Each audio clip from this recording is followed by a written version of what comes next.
नमस्कार विद्यार्थी मित्रांनो, सर्वांचं स्वागत आहे करिअर अप अकॅडमीमध्ये।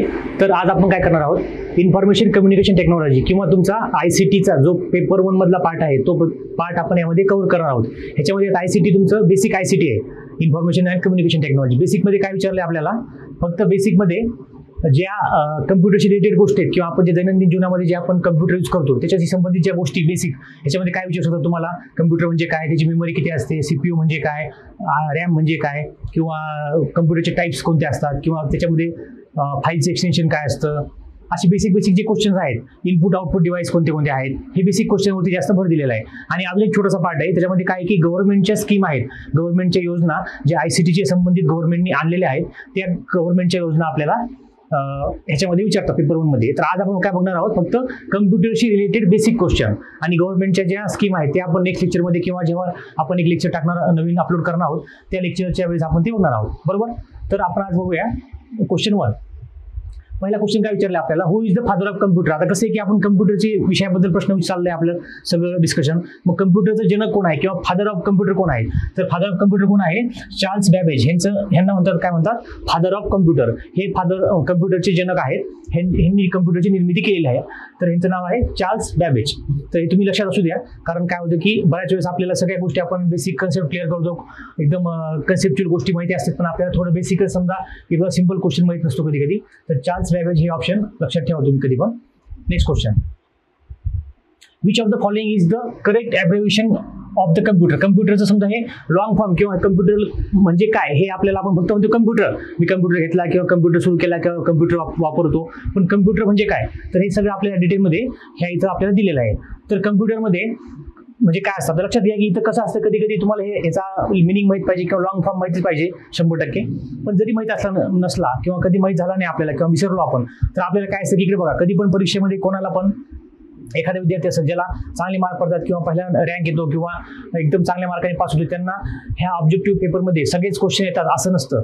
त्यांना हार्डली समजा 100 प्रश्न असतील तर 50 ते 60 प्रश्न त्यांना ॲक्युरेट माहिती असतात, बाकीचे 20-30 प्रश्न असू द्या किंवा ज्या बाकीचे जे 40-50 क्वेश्चन असतील त्याच्यामधलं आपल्याला काय आलं पाहिजे बघा, ह्या ऑब्जेक्टिव्ह क्वेश्चन पेपरमध्ये आपल्याला 2 ऑप्शन जे आहेत ते इलिमिनेट करता आले पाहिजे की हे 2 ऑप्शन 100% नाही आहेत। मग उरलं काय की आपलं 2 ऑप्शन, म्हणजे कधी पण बघा 4 प्रश्न असतात, म्हणजे 4 आपले ऑप्शन असतात, त्यातले 2 इलिमिनेशन केले की 2 उरलेले असतात, त्या 2 उरलेल्यामध्ये कोणतं मोस्ट ॲक्युरेट कोणतं असू शकतं ह्यानुसार आपल्याला काम करायचंय। तेव्हाच कुठं आपलं पुढे जाऊन आपल्याला एखाद्या प्रश्नाचं उत्तर जरी माहित नसलं तरी आपण त्याचे उत्तर फाइंड आउट करू शकतो, बरोबर। त्याच्यामध्ये बघा कम्प्युटर म्हणजे काय, आता बघा कॉमनली ऑक्युपाइड। आता मला सांगा ऑक्युपाइड हा शब्द येईल का कम्प्युटरमध्ये? ऑक्युपाइड म्हणजे काय, आपण एखादी वस्तू समजा हा पेन आहे, हा पेन आपण या ठिकाणी जर खाली ठेवला तर हा काय करतो, ऑक्युपाय करतो, तेवढी स्पेस ऑक्युपाय करतो। मग ऑक्युपायचा काही संबंध आहे का त्याच्यामध्ये? नाहीये। मग ऑक्युपाइड कुठे बरं, ऑक्युपाइड इथे एक आहे आणि बाकी ठिकाणी काय नाहीये, ओरिएंटेड आहे, बरोबर आहे, आणि तो ऑपरेटर आहे। तर हे दोन्ही पण ऑप्शन काय होणार आहे, ऑक्युपाइड आणि ओरिएंटेड हे दोन्ही ऑप्शन काय कट होणार आहेत, कारण हे ऑक्युपाइड हा शब्द येत नाही कम्प्युटरमध्ये आणि ओरिएंटेड पण येत नाही। मग काय येऊ शकतं बघा, ऑपरेटेड, आणि ठीक आहे दोन्ही साईडला दोन्ही ठिकाणी आहे, त्याच्यामुळे आपलं कन्फ्युजन निर्माण करण्याचा त्यांनी प्रयत्न केलेला आहे। त्यामुळे कॉमनली ऑपरेटेड इथपर्यंत बरोबर आहे, ठीक आहे, दोन्ही साईडला सेम चाललंय। तर तुम्ही बी आणि डी दोन्ही पण सायमल्टेनियसली वाचा, commonly operated machines use in technical and, आता बघायचं इन्व्हायरमेंटल आलं आणि इथं काय आलं, एज्युकेशनल रिसर्च आलं। आता मला सांगा कम्प्युटरमध्ये इन्व्हायरमेंटचा काही संबंध आहे का? म्हणजे ठीक आहे कम्प्युटरवर सर्च केलं आपण सगळ्या गोष्टी भेटतात आपल्याला, पण एन्व्हायरमेंटचा आहे का नाही, एज्युकेशनलचा महत्त्वाचं मिनिंग असतो त्याच्यामध्ये। मग काय इन्व्हायरमेंट शब्द हा पण म्हणजे काय झालं, ऑप्शन नंबर बी पण कॅन्सल झालेला आहे environment शब्दामुळे।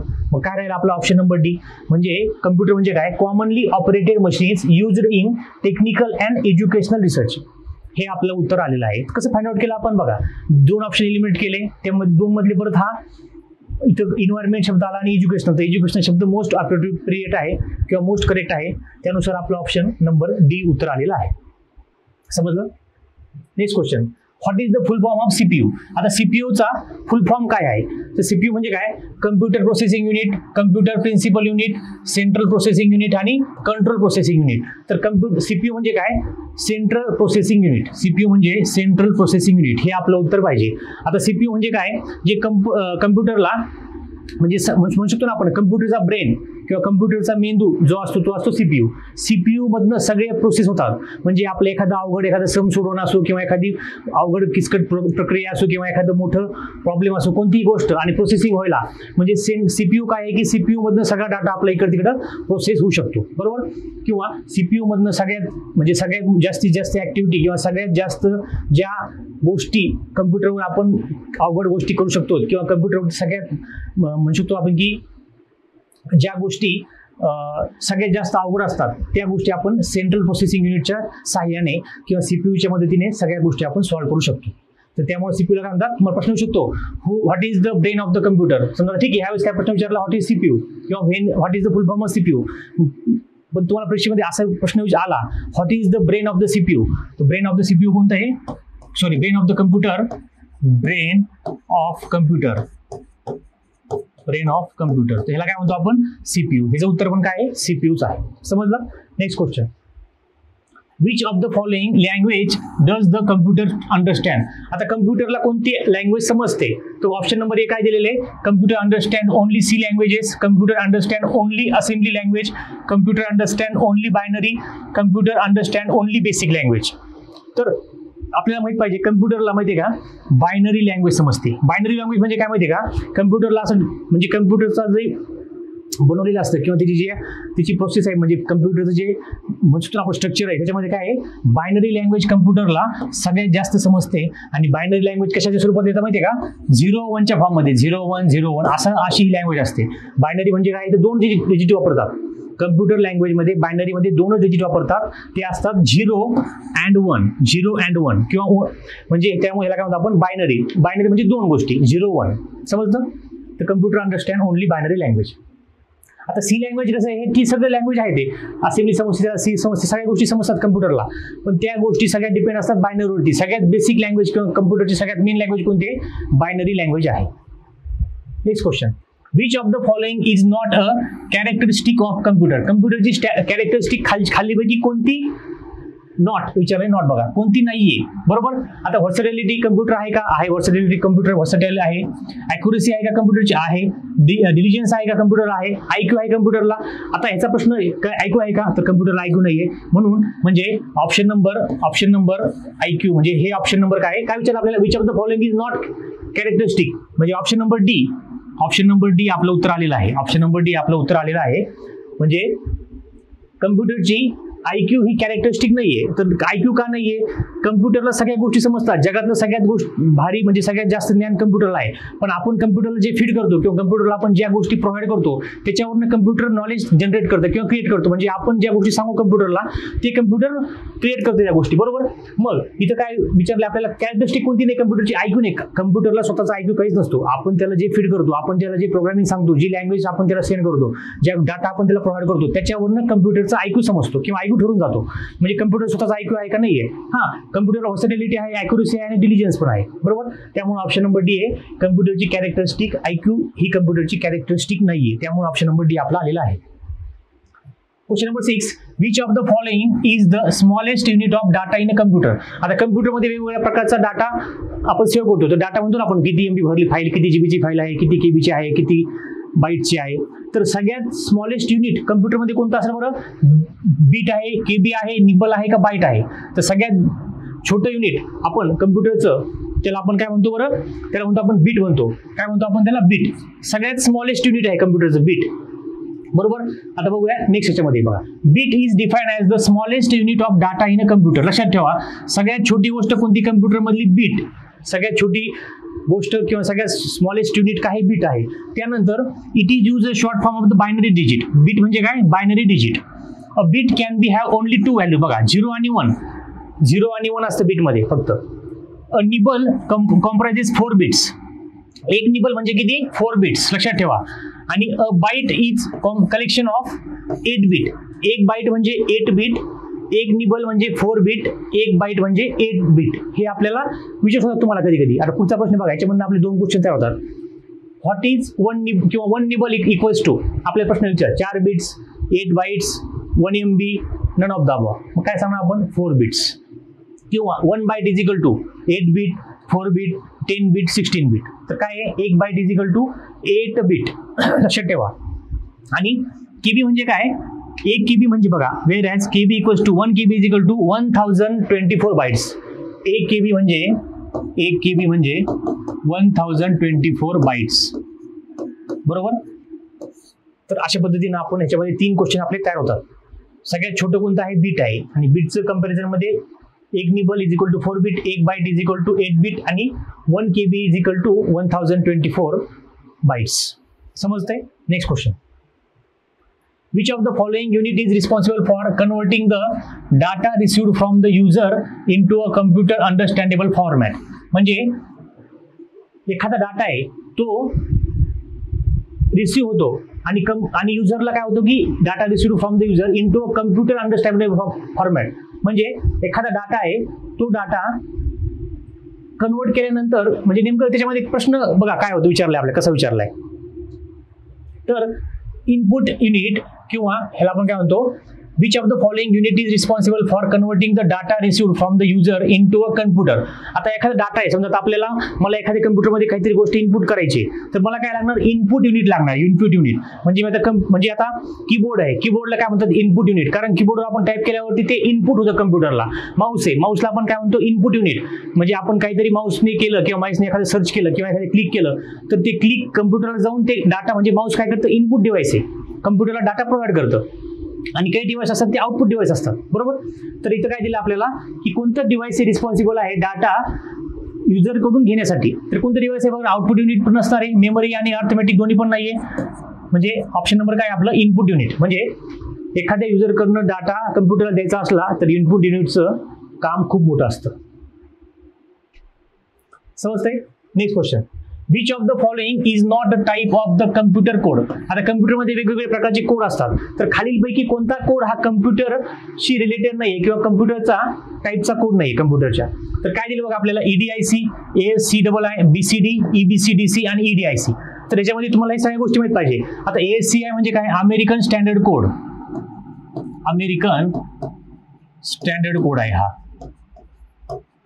American standard code ASCII. हा कोणता आहे, BCD म्हणजे काय, बायनरी कोड आहे, हा बायनरी कोड आहे. आणि EBCDIC म्हणजे काय, एम्बेडेड बायनरी कोड, एम्बेडेड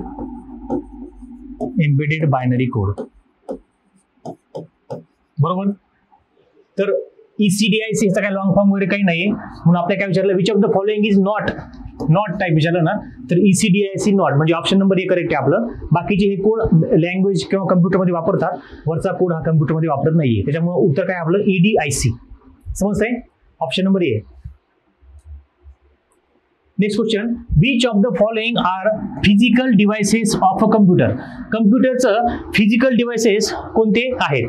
आता फिजिकल डिव्हाइस म्हणजे काय दिलेले की कम्प्युटरमध्ये काही सॉफ्टवेअर गोष्टी असतात किंवा काही इनबिल्ट गोष्टी असतात किंवा ज्या गोष्टी आपण म्हणजे फिजिकली प्रेझेंट नसतात त्या गोष्टी काही असतात आणि काही गोष्टी फिजिकली प्रेझेंट असतात. तर हार्डवेअर काय आहे, सॉफ्टवेअर काय आहे, सिस्टीम सॉफ्टवेअर आणि पॅकेज. आता सॉफ्टवेअर हे कम्प्युटरमध्ये असतं, फिजिकली नसतं. सिस्टीम सॉफ्टवेअर पण कम्प्युटरमध्ये इनबिल्ट असतं किंवा आपण वेगवेगळ्या प्रकारचे सॉफ्टवेअर इन्स्टॉल करतो कम्प्युटरमध्ये. आणि पॅकेज हे कम्प्युटरमध्ये दिलेलं असतं किंवा वेगवेगळे पॅकेज आपल्याला कम्प्युटरमध्ये फ्रीमध्ये भेटतं. म्हणजे सगळ्या गोष्टी काय झाल्या, कम्प्युटरच्या सगळ्या आतमध्ये झालेल्या आहेत. आणि हार्डवेअर काय आहे, ही एकच गोष्ट आहे, ती काय आहे की फिजिकल डिव्हाइस आहे. हार्डवेअर म्हणजे कम्प्युटरचा जो डेटा असतो तो हार्डवेअरच्या स्वरूपात असतो, तर आपण त्याला काय म्हणतो, फिजिकल डिव्हाइस. म्हणजे कम्प्युटरचं फिजिकल डिव्हाइस कोणतं असतं, तर हार्डवेअर हे कम्प्युटरचं फिजिकल डिव्हाइस असतं, बरोबर आहे. Next question, which of the following devices provides the communication between a computer and the outer world. आता कम्प्युटरचं कम्युनिकेशन आउटर वर्ल्डशी होण्यासाठी कोणते कोणते डिव्हाइस हे काय म्हणतो आपण त्याला रिस्पॉन्सिबल असतात किंवा कोणते डिव्हाइस हे प्रोव्हाइड करतात input.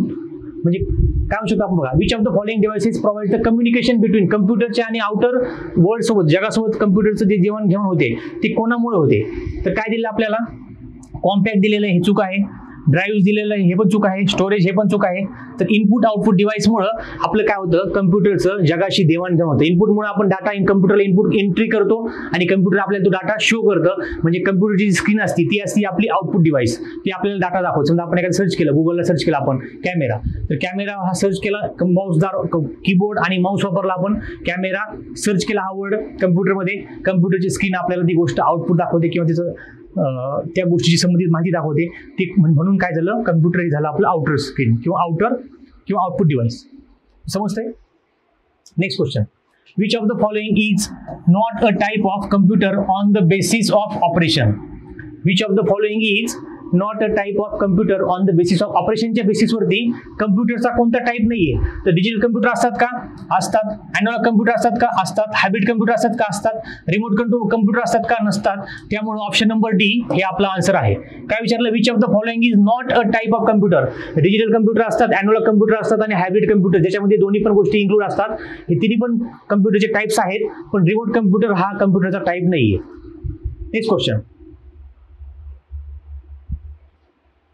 which of the following type of computer is mostly used for automatic operation. तर बघा ऑप्शन परत सेम झाले. तर कम्प्युटरमध्ये काय दिलं की आपल्याला ऑटोमॅटिक ऑपरेशन करायचे असतील तर कोणत्या टाईपचा कम्प्युटर आपल्याला वापरला पाहिजे आपण. तर अॅनालॉग वापरला पाहिजे का? डिजिटल वापरला पाहिजे का? तर नाहीये. डिजिटल पण नाही, रिमोट पण नाही. मग हायब्रिड कम्प्युटर वापरला पाहिजे आपण. हायब्रिडमध्ये काय होतं की हायब्रिडमध्ये काय होतं की ऑपरेशन फास्ट होतात आणि हायब्रिड कम्प्युटरमध्ये सगळ्या दोन्ही गोष्टी काय असतात, एकत्र असतात. बरोबर आहे? किंवा हायब्रिड कम्प्युटरमध्ये फास्ट प्रोसेस होते. अॅनालॉग आणि डिजिटलचं कॉम्बिनेशन असतं hybrid computer. Next question, how many colour dots make up one colour pixel on a screen. आता आपल्या स्क्रीन आपल्याला देतात ना, एवढे पिक्सल आहे तेवढे पिक्सल आहे. आपण एखादी मोबाईल घ्यायला गेलो किंवा एखादी टीव्ही घ्यायला गेलो किंवा ह्याच्यावरती एखादी LED घ्यायला गेलो आपली, त्याच्यामध्ये सांगतात की एवढे पिक्सल आहे तेवढे पिक्सल आहे. तर आपल्याला काय विचारलं की how many colour dots make one colour. एक कलर पिक्सलसाठी किती, म्हणजे कोणते colour dot how many colour dots make one colour pixel. एक कलर पिक्सल मध्ये किती कलर डॉट्स असतात हा प्रश्न विचारला आपल्याला. तर किती कलर असतात माहिती का? 3 असतात. ऑप्शन नंबर डी आहे 3. तर त्याच्यामध्ये कोणते कोणते असं माहिती का? लक्षात ठेवा, RBG म्हणजे कोणते माहिती का? रेड, लक्षात ठेवा हा प्रश्न खूप इम्पॉर्टंट आहे. ब्ल्यू आणि ग्रीन. रेड, ब्ल्यू आणि ग्रीन. बीला ब्लॅक म्हणायचं नाही, बीला ब्ल्यू म्हणायचं. रेड, ब्ल्यू आणि ग्रीन हे 3 कलर मिळून काय होतं, एक कलर पिक्सल किंवा हा डॉट तयार होतो. रेड, ब्ल्यू आणि ग्रीन. समजतंय? मोस्ट इम्पॉर्टंट क्वेश्चन आहे, स्टार मार्क करायला. Next question, which of the following natural element is the primary element in a computer chips. आता कम्प्युटरचे चिप्स असतात आपल्या, त्या कम्प्युटरच्या चिप्समध्ये कोणता एलिमेंट किंवा कोणती गोष्ट खूप महत्त्वाची असते. तर सगळ्यात महत्त्वाचं काय असतं माहिती का कम्प्युटरमध्ये? सिलिकॉन ही गोष्ट कम्प्युटरमध्ये खूप महत्त्वाची असते. किंवा सिलिकॉन कम्प्युटरच्या चिप्समध्ये काय असते? सिलिकॉन असतं. कार्बन पण नसतं, आयरन पण नसतं आणि युरेनियम पण नसतं. कम्प्युटरच्या चिप्समध्ये सिलिकॉन असतं, लक्षात ठेवा. Next question, which of the following is an output device. आता मी तुम्हाला मागे सांगितलं आउटपुट डिव्हाइस म्हणजे काय? ज्या डिव्हाइसमुळे कम्प्युटरचा डाटा आपल्याला स्क्रीनवर दिसतो किंवा कम्प्युटरचा डाटा आपल्याला शो होतो. तर त्याच्यामध्ये कोणते कोणते डिव्हाइस? कीबोर्ड आहे का? मी तुम्हाला मागे सांगितलं कीबोर्ड हा इनपुट डिव्हाइस आहे. माउस आहे का? हा पण इनपुट डिव्हाइस आहे. लाईट पेन आहे का? हा पण इनपुट डिव्हाइस आहे. मग व्हिज्युअल डिस्प्ले युनिट म्हणजे व्हिज्युअल डिस्प्ले युनिट ह्यालाच काय म्हणतात? VDU हे आपला आन्सर आहे. व्हिज्युअल डिस्प्ले युनिट हे आउटपुट डिव्हाइस आहे ज्याच्याद्वारे आपल्याला एखादी गोष्ट स्क्रीनवरती दिसते. बरोबर? त्यामुळे VDU हे आउटपुट डिव्हाइस आहे. हे तिन्ही पण वरचे इनपुट डिव्हाइस आहेत. आता तुम्हाला कधी कधी असा प्रश्न विचारू शकतात, light pen is a input device, output device, none of the above, किंवा अजून एक काहीतरी विचारतील. तर लाईट पेन काय? Input device. बरोबर? Next question, which of the following is the extension of the notepad. आता नोटपॅड मध्ये तुम्ही जर कम्प्युटर वापरला असेल, नोटपॅड मध्ये आपण एखादी गोष्ट सेव्ह केली तर ती आपली .txt, कारण तो नोटपॅड मध्ये आपण टेक्स्ट लिहितो तर ती गोष्ट आपली .txt म्हणजे फाईल आपण सेव्ह केली तर कधी बघा तुम्ही .txt ह्या नावाने फाईल सेव्ह होते. .xls होत नाही, .ppt होत नाही, .bmp पण होत नाही. पीपीटी मध्ये काय असते, आपण जी पीपीटी बनवतो, समजा आपलं हे जर आपलं लेक्चर सुरू आहे, हे आपलं पीपीटीच्या फॉर्म मध्ये सुरू आहे, तर ती पीपीटी म्हणजे आपण एखादी फाईल सेव्ह केली तर ती .ppt ह्या नावाने सेव्ह होते. बरोबर आहे? Next question, what is the mean of the booting in the system. आता आपली एखादी म्हणतो ना आपण बूट केलं, सिस्टीम बूट केली मी, तर बूट केली म्हणजे काय होतं, त्याचा अर्थ काय दिलेला आहे, तर restarting computer, install the program, to scan, to turn off. आता बूट केली म्हणजे सिस्टीम, एखादी बूट केली म्हणजे आपण ती सिस्टीम रिस्टार्ट केलेली आहे. इन्स्टॉल पण नाहीये, स्कॅन पण नाही आणि टर्न ऑफ पण नाहीये. आपला ऑप्शन नंबर ए आलेला आहे. एखादी सिस्टीम आपण बूट करतो म्हणजे आपण ती सिस्टीम रिस्टार्ट करतो, किंवा एखादं म्हणजे म्हणतो ना आपण कम्प्युटर परत एकदा हँग झालं कधी किंवा मोबाईल हँग झाला आपण त्याला रिस्टार्ट करतो, तेव्हा आपण त्या सिस्टीमला काय करतो, बूट करतो. लक्षात ठेवा, हा प्रश्न सगळ्यांना आला पाहिजे, जनरल क्वेश्चन आहे. मोबाईलमध्ये पण आपल्या बटन असतं बघा, तिथं कधी कधी येते रिबूट, तर म्हणजे आपण रिस्टार्ट करतो इनडायरेक्टली. समजतंय?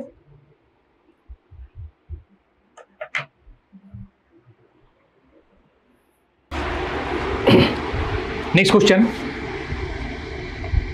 A computer is accurate, but if the result of the computation is false, what is the main reason for it? Computer accurate असतं, कम्प्युटर कधी पण रिझल्ट ॲक्युरेट देतं, पण रिझल्ट जर चुकला असेल तर त्याच्यामागे रिझन कोणतं असू शकतो बरं? Power failure. आता मला सांगा, पॉवर फेल्युअरचा आणि रिझल्टचा काही संबंध आहे का? समजा तुम्ही केलं 8x3 किंवा कम्प्युटरवरती 20x6 एखादं कॅल्क्युलेशन केलं, किंवा एखादी सर्च केलं एखाद्या गुगलवरती काहीतरी, तर लाईट गेल्यामुळे पॉवर फेल्युअरमुळे त्याचं उत्तर चुकणार आहे का? नाही. तर मग हे रिझन आहे का? हे रिझन होऊ शकतं का? नाही होणार. द कम्प्युटर सर्किटमुळे रिझन चुकू शकतं का? नाही चुकणार. सर्किटमुळे कम्प्युटर बंद पडेल किंवा जळून जाईल किंवा एखादा प्रॉब्लेम होऊ शकतो, त्याच्यामध्ये शॉर्ट सर्किट होईल, पण रिझल्ट चुकल का? नाही चुकणार. डिस्ट्रॅक्शनमुळे चुकल का? डिस्ट्रॅक्शनचा काही संबंध आहे कम्प्युटरला? कम्प्युटर असं गोष्ट आहे की रात्रंदिवस काम करणार, त्याला कोणतंही डिस्ट्रॅक्शन नाही. आपल्याला जरी समजा एखादा मोबाईल दिसला, आपण रील्स बघणार, एखादा गेम खेळणार किंवा एखादी गोष्ट सर्च करणार, एखादा व्हिडिओ बघत बसणार, कम्प्युटरला तसं कोणतंही डिस्ट्रॅक्शन नसतं. मग तिन्ही ऑप्शन चुकले. आपलं ऑप्शन कोणतं आहे? Incorrect data entry. आपण जर डाटा चुकीचा टाकला तर उत्तर चुकीचं भेटणार. समजा मला पाहिजे 18x3 किती आहे आणि मी टाकलं 14x3, हे आलं 120 आणि खरं उत्तर आहे 240. मग याचा अर्थ काय झालं? मी डाटा एंट्री चूक केलेली आहे. डाटा टाकताना मी चुकीचा टाकला, मग कम्प्युटर चुकीचं दाखवणार ना, बरोबर? तर त्या पद्धतीनं म्हणून इनकरेक्ट डाटा एंट्री असेल तर कम्प्युटर चुकीचा रिझल्ट दाखवू शकते. Next question. Which of the following is equal to gigabyte? Gigabyte म्हणजे काय? त्याला आपण काय म्हणतो? जीबी म्हणतो. शॉर्टकटमध्ये काय म्हणतो आपण? जीबी. आता आपण बघा मोबाईल घेताना म्हणतो ना किती जीबीचा आहे, 128 GB मेमरी आहे का, 64 GB आहे का, 256 GB मेमरी आहे म्हणतो ना आपण असं. किंवा एखादी हार्ड डिस्क घेतली 500 GB आहे, 1000 GB आहे, तर 1 GB म्हणजे काय हे विचारले आपल्याला. तर 1 GB म्हणजे 1024 मेगाबाइट्स. म्हणजे इकडे बघा 1 GB is equal to 1024 MB. लक्षात ठेवा. आपल्याला काय वाटतं की 1000 MB नसतं, 1024 MB जर झालं तर आपली 1 GB जागा ही ब्लॉक होऊन जाते किंवा 1 GB जागा संपून जाते. समजलं? तर 1 GB म्हणजेच 1024 MB म्हणजेच मेगाबाईट. लक्षात ठेवा. आता आपला फोटोचा आपण एखादा चांगला फोटो काढला मोबाईलमध्ये किंवा एखाद्या कॅमेरामध्ये 2 MB 5 MB 10 MB कधी कधी 20 MB पर्यंत पण चांगली प्रिंट असते मोबाईलची, एखादी क्वालिटी चांगली आली, किंवा एखाद्या आपल्या कॅमेऱ्यामध्ये फोटो काढला तर किती होतं. आणि एखादा मूवी असला तर तो होतो 500 MBचा, किंवा एखादा मूवी 1 GB चा असतो, 2 GB चा असतो, बरोबर? तर त्या पद्धतीने समजून घ्या तुम्ही. म्हणजे जेवढा मोठी गोष्ट म्हणजे GB ही मोठी गोष्ट आहे, MB ही छोटी गोष्ट आहे. 1 GB म्हणजे 1024 MB. Next question. What is the speed of the computer measured in? आता कम्प्युटरची स्पीड ही कशामध्ये मोजली जाते? तर नॅनो सेकंड मध्ये मोजली जाते का? नाही. किलो सेकंड मध्ये नाही. गिगाहर्ट्ज मध्ये, बरोबर आहे. मेगाबाईट मध्ये नाही, तर गिगाहर्ट्ज मध्ये. आता तुम्ही जर कम्प्युटर खरेदी करायला गेला तिथे असतं बघा 2.4 गिगाहर्ट्ज, GHZ असलेलं असतं बघा गिगाहर्ट्ज, ह्याला म्हणतो गिगाहर्ट्ज, बरोबर? किंवा 2 गिगाहर्ट्ज, 3.0 गिग, म्हणजे असं काय ते त्यांचे स्पेसिफिकेशन जे असतील ते. तर ह्याच्यावरून काय समजते की कम्प्युटर हे जेवढं जास्त तेवढी कम्प्युटरची स्पीड काय असते? जास्त असते. तर कम्प्युटरची स्पीड गिगाहर्ट्ज या युनिटमध्ये आपण मोजू शकतो, बरोबर? What is the full form of RAM? RAM आता म्हणतो ना आपण मोबाईल घ्यायला गेलो आपण तर काय 4 GB रॅम आहे माझी, 8 GB रॅम आहे, 12 GB रॅम आहे. तर रॅम म्हणजे काय? रॅमने काय होतं की मोबाईल थोडा फास्ट चालतो. जेवढी जास्त रॅम मोबाईलची तेवढा किंवा कम्प्युटरची तेवढा फास्ट मोबाईल किंवा कम्प्युटर चालू शकतो आपला. तर रॅम म्हणजे काय? Random access memory. आहे का कुठं option? Random access memory. Random access memory. इथं काय दिलं? Random access memories, robust access, तिन्ही पण नाहीये. Random access memory. Option number A is the correct answer. समजतंय? Random access memory. MS word is an example of. आता MS word काय आहे? कम्प्युटरमध्ये वेगवेगळ्या प्रकारचे सॉफ्टवेअर असतात. आपले MS वर्ड असतं, PPTचं सॉफ्टवेअर असतं, किंवा अजून वेगवेगळ्या प्रकारचे सॉफ्टवेअर असतात, बरोबर? तर MS वर्ड हे काय? एक्झाम्पल कशाचं आहे? ऑपरेटिंग सिस्टीम आहे काही? नाही. ऑपरेटिंग सिस्टीम आहे काही? नाहीये. प्रोसेसिंग डिव्हाइस आहे का? प्रोसेसिंग डिव्हाइस आहे का? नाहीये. ऍप्लिकेशन सॉफ्टवेअर आहे का? यस. MS वर्ड हे काय? ऍप्लिकेशन सॉफ्टवेअर आहे. हे एक सॉफ्टवेअर आहे एका प्रकारचं, हे ऍप्लिकेशन सॉफ्टवेअर आहे आणि इनपुट डिव्हाइस आहे का नाहीये. तर MS वर्ड हे एक ऍप्लिकेशन सॉफ्टवेअरचं एक्झाम्पल आहे. हे सॉफ्टवेअर आहे पण ऑपरेटिंग सिस्टीम आहे का? नाहीये. तर ऑप्शन नंबर सी बरोबर आले आहे. Question number 23, junk email is also called. आता आपल्याला बघा, तुमच्या जीमेल मध्ये तुम्ही गेला, ईमेल तुम्हाला एखाद्या कोणाकडनं ईमेल येतात, कंपनीकडनं किंवा एखाद्या इम्पॉर्टंट तुमचं डॉक्युमेंट असेल किंवा एखाद्या मित्राकडनं किंवा एखाद्या ऑफिसवरून तुम्हाला ईमेल येतात. तर इथे काय विचारलं बघा तुम्ही, जंक ईमेल. तर जंक ईमेल म्हणजे काय असतं की जे ईमेल काही कामाचे नसतात किंवा ते म्हणू शकतो ना आपण की फेक टाईपमध्ये किंवा एखादं खराब ईमेल, म्हणजे असं जंक म्हणजे काय की एखादी गोष्ट खराब असते त्याला म्हणतो जंक ईमेल. तर ते जंक ईमेलला काय म्हणतात? त्याला म्हणतात स्पूफ म्हणतात का नाही म्हणतात, स्निफर म्हणतात का नाही, स्पूल म्हणतात का नाही, तर त्याला काय म्हणतो आपण? स्पॅम. तर बघा तुमच्या तिथे कम्प्युटर, तुमच्या जीमेलला जर गेला ना तुम्ही, तिथे एक फोल्डर असतं बघा स्पॅम नावाचं. म्हणजे तुम्हाला एखादा ईमेल पोहोचला पण तुम्ही म्हणता, कधी कधी सांगतात की ईमेल आपण म्हणतो ईमेल मला पोहोचला नाही किंवा ईमेल मला आला नाही, एखाद्याला फोन करून सांगतो, तर ते म्हणतात सर तुम्ही एक काम करा, तुमच्या स्पॅम फोल्डरमध्ये चेक करा बरं, म्हणजे तो ईमेल खराब आहे म्हणून किंवा म्हणजे ईमेल जीमेललाच वाटतं की हा ईमेल काही कामाचा नाही किंवा धोकादायक आहे किंवा फेक आहे, त्यामुळे ते आपला ईमेल स्पॅम फोल्डरमध्ये टाकतात. बरोबर. तर अशा कंपनीचे ईमेल किंवा एखाद्या गोष्टीचे ईमेल किंवा गव्हर्नमेंटने एखाद्या बॅन केलेल्या वेबसाईट्स वगैरे किंवा एखाद्या वेबसाईट्स करणे आलेले ईमेल, त्या सगळे ईमेल कुठे जातात? तुमचे स्पॅम ह्या फोल्डरमध्ये जातात. त्यामुळे जंक ईमेल काय म्हणतो आपण? स्पॅम सुद्धा म्हणतो. बरोबर. Next question. तर क्वेश्चन मला वाटतं संपलेले आहेत. तर अशा पद्धतीनं आपण काय केलेलं आहे, इन्फॉर्मेशन कम्युनिकेशन टेक्नॉलॉजी म्हणजे ICT वरती आज हे प्रश्न घेतलेत आपण. ह्याच्यामधले तुम्हाला बेसिक पूर्ण ICT कव्हर केलेलं आहे आपण. आणि तुम्ही काय करा की हे बघा, कम्प्युटरमध्ये तुम्हाला डीप काहीच नाही, पण काय होतं की मुलांना वाटतं खूप अवघड आहे कम्प्युटर, काय करू काय नाही. तुमचे हातातले मार्क आहेत, ते हातातले मार्क तुम्ही जाऊ देऊ नका. त्यामुळे काय करा की ह्याच्यावरती अभ्यास ठेवाच आणि हे लेक्चर शेवटपर्यंत बघा आपलं, म्हणजे तुम्ही आता बघितलं असेलच. आणि अशा पद्धतीनं आज आपण ICT वरचा सिलेबस तुमचा किंवा ICT वरचे क्वेश्चन संपवलेले आहेत. तर तुम्हाला काही डाऊट असेल ICT किंवा कोणत्या विषयाची किंवा मॅथ्सची किंवा आपल्या बायोलॉजीची पण किंवा कोणत्याही विषयाची, मायक्रोबायोलॉजीची समजा, तर तुम्ही अवश्य कमेंटमध्ये लिहा. आणि आपल्या चॅनलचा जर तुम्हाला फायदा होत असेल तर तुम्ही अवश्य मित्रांना शेअर करा आणि चॅनलला प्लीज लाईक, सबस्क्राईब आणि शेअर करा. थँक्यू.